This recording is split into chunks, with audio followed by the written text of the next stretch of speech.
Okay, so we want to find the probability distribution for two tosses of a fair coin. So let's begin by writing out the sample space of two tosses of a fair coin. We could toss the coin and get two heads in a row. We could toss it and get a head and then a tail. Or the opposite, we could toss the coin twice and get a tail and then a head. And last of all, we could get two tails. Now, we are supposed to consider the probability distribution for getting heads on our tosses. So let's consider all the possible numbers of heads we could get on two tosses of a coin. We could get no heads on two tosses of a coin. There's only one instance of that. That's when we have a tail. So the probability of getting two tails is this one instance out of the 4 that we have in our sample space. So it's 1 out of 4, or if we write that as a decimal, it's 0.25.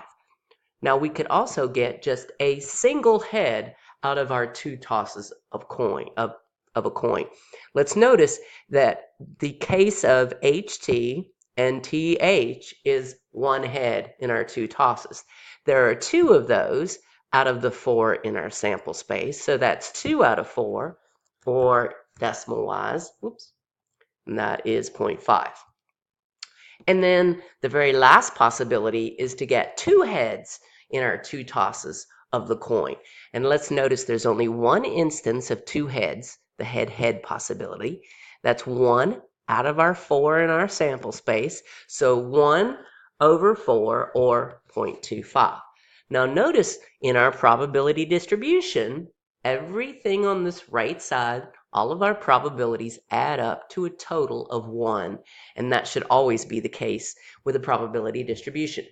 All right, now, our second question is asking us to find the probability that we get at least one head.